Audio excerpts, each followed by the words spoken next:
Puji Tuhan. Selamat pagi. Senang sekali berjumpa dengan Bapak, Ibu, Saudara-saudari sekalian. Dalam renungan pagi ini, mari kita awali dengan pujian dan penyembahan.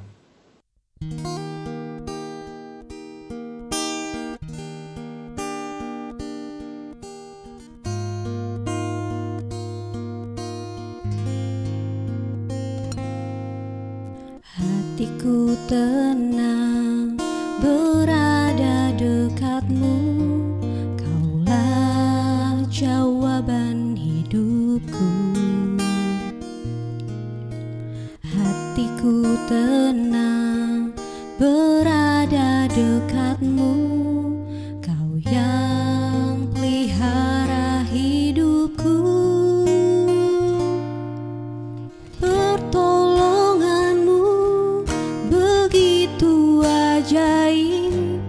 Kau telah memikat hatiku di saat aku tak sanggup lagi. Di situ tanganmu bekerja,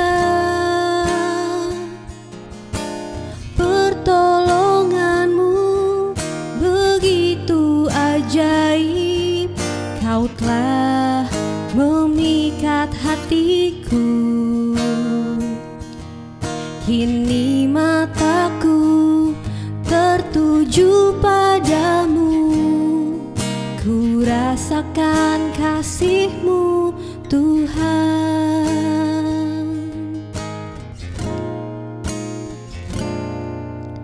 Hatiku tenang berada dekat-Mu,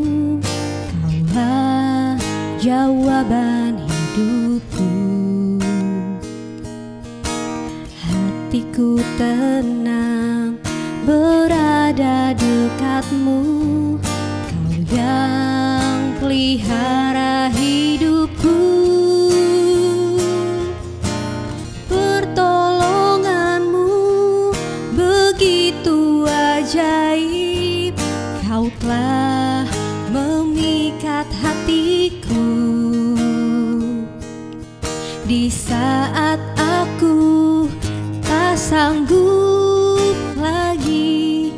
Di situ tanganmu bekerja, pertolonganmu begitu ajaib. Kau telah memikat hatiku. Kini mataku tertuju padamu, ku rasakan kasih-Mu Tuhan.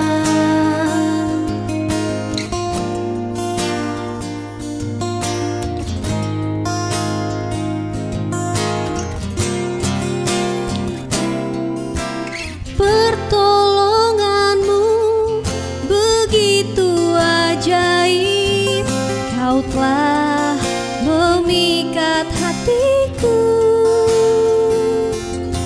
di saat aku tak sanggup lagi.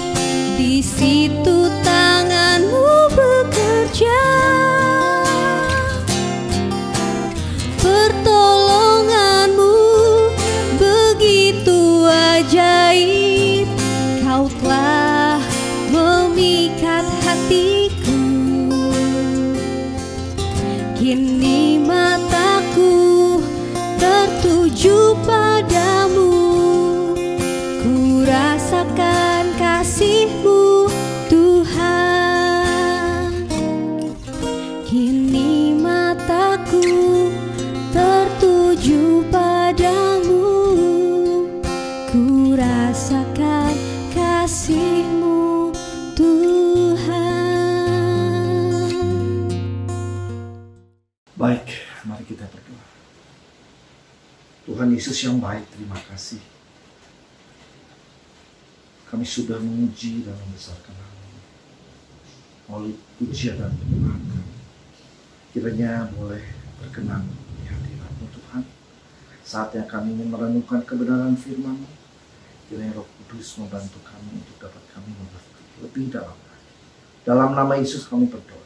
Amin. Mari saudara kita buka ayat pokok bahasan kita yang ada di dalam Lukas pasalnya yang kelima, ayat yang keempat.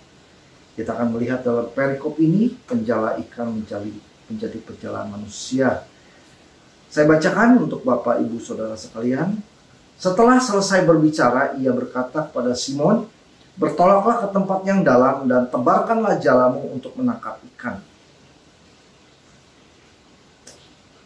Judulnya adalah God is never wrong. Tuhan tidak pernah salah. Ya, ada waktu-waktunya Tuhan. Jadi ketika Tuhan hadir di tengah Petrus dan teman-temannya setelah mereka menjala ikan semalam-malaman, ya, mereka sedang merapikan jala, Tuhan katakan, "Bertolaklah ke tempat yang lebih jauh." Dan Yesus duduk di atas perahu dan mulai mengajar murid-muridnya, mengajar orang banyak yang ketika itu ada bersama-sama dengan Yesus. Selesai Yesus mengajar, sampailah kita di ayat yang kelima tadi. Ya, setelah selesai berbicara, dia berkata, "Bertolak ke tempat yang lebih dalam." Bukan jauh, tapi lebih dalam. Ya, lebih dalam dan tebarkanlah jalamu untuk menangkap ikan. Mari kita baca ayat selanjutnya setelah ayat yang keempat ini. Ayat yang kelima. Simon menjawab, "Guru, telah sepanjang malam kami bekerja keras dan kami tidak menangkap apa-apa. Tetapi karena engkau yang menyuruhnya, aku akan menebarkan jala juga." Ya. Petrus mau mengatakan, "Aku udah semalam-malaman Tuhan. Aku ahlinya Tuhan. Aku expert untuk menjala ikan. Tuhan. Semalam-malaman aku tidak dapat. Meskipun engkau katakan lebih jauh lagi, lebih dalam lagi, tapi aku sudah melewati semua itu." Sepertinya Petrus ingin menguji Tuhan. Yang sesungguhnya Tuhan ingin menguji saudara dan saya. Lewat apa yang dia sudah sampaikan kebenaran firman Tuhan. Apakah kita waktu menghadapi ujian kita akan melakukan bertumbuhnya iman kita, saudara. Kita lihat Petrus ketika itu, meskipun kalau kita lihat perikop sebelumnya, Yesus sudah datang ke rumah ibu mertua Petrus dan menyembuhkan sakit daripada ibu mertua Petrus. Tapi pada saat ini Petrus tetap mengatakan, "Guru, sudah semalam-malaman." Oke lah, tapi karena engkau yang suruh. Petrus seperti menguji Tuhan. Yang sesungguhnya Tuhan ini menguji daripada Petrus. Nanti kita lihat ayat yang belakangnya. Jangan pernah menyalahkan Tuhan.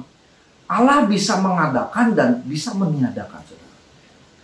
Jadi semalam-malaman ketika tidak mendapatkan sesuatu, Tuhan punya maksud untuk mengubah Petrus yang tadi penjala ikan menjadi penjala manusia, saudara. Kita lihat ayat berikutnya. Dan setelah mereka melakukannya, mereka menangkap sejumlah besar ikan sehingga jala mereka mulai koyak. Lalu mereka memberi isyarat kepada teman-temannya di perahu yang lain supaya mereka datang membantunya. Dan mereka itu datang, lalu mereka bersama-sama mengisi kedua perahu dengan ikan hingga hampir tenggelam. Yang biasanya mereka dapat mungkin satu perahu paling banyak, ini mendapat dua perahu dan kedua perahu itu hampir tenggelam. Itu yang didapatkan daripada hasil tebaran jala yang Yesus perintahkan kepada Petrus. Sudah sepanjang malam mereka lakukan. Tapi pada saat itu mereka dapat penghasilan, dapat gaji, dapat keuntungan double, sudah. 2 kali lipat. Yang biasanya mungkin satu perahu, ini dikatakan 2 perahu. Kedua perahu itu hampir tenggelam. Jadi berlimpah-limpah berkat Tuhan. Seringkali Allah kita, Allah yang dahsyat mengetahui hati kita yang paling dalam. Meskipun kesannya kita ingin menguji Tuhan, Tuhan melakukan sesuatu yang ajaib. Sebab itu percayalah kepada Dia, saudara. Kita lihat di ayat berikutnya bahwa apa yang Petrus lakukan terhadap Yesus. Ayat yang ke-8, ketika Simon Petrus melihat hal itu pun tersungkur di depan Yesus dan berkata, apa saudara?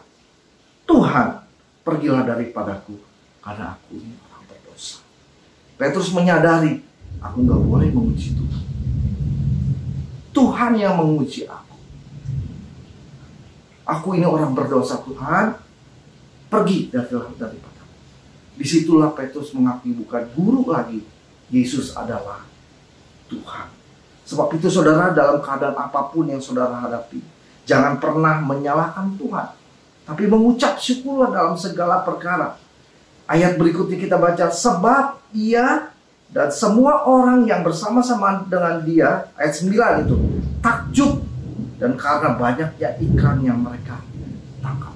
Jadi membuat orang-orang terpesona, takjub, terheran-heran ketika Tuhan sudah menolong saudara dan saya. Semua orang dapat menyaksikan bahwa Tuhan kita adalah Tuhan yang hidup. Mari kita tutup dengan 1 Tesalonika 5 ayat yang ke-18. Mengucap syukurlah dalam segala hal, sebab itulah yang dikehendaki Allah di dalam Yesus, di dalam Kristus Yesus bagi kamu. Allah sanggup mengadakan dan sanggup juga untuk meniadakan. Tetapi ucapkanlah syukur dalam segala perkara. Demikianlah firman Tuhan pada renungan pagi kita hari ini. Kiranya firman Tuhan memberi kekuatan dan Roh Kudus terus memberi hikmat untuk kita lebih mengerti dan hidup di dalam kebenaran firman Tuhan. Mari kita berdoa. Bapa di sorga, terima kasih buat kebenaran firman-Mu yang boleh mengubahkan kami. Kami boleh senantiasa berharap dan bersandar kepada Engkau. Engkau bukan guru, bukan sekadar guru yang mengajar, tapi Engkau adalah Tuhan yang mengadakan, yang menjadi jawaban apapun yang kami hadapi. Tuhan tolong buat jemaat Tuhan, apapun yang mereka sedang hadapi dalam pekerjaan, dalam usaha, buatlah mereka mempunyai penghasilan double, 2 kali lipat, sebagaimana berkat yang Kau berikan kepada Paulus. Yang mereka sakit, Engkau sembuhkan dengan pulihkan dengan sempurna. Jamahan Tuhan berlaku untuk umat-umat Tuhan. Terima kasih Tuhan buat kebenaran firman-Mu pagi hari ini.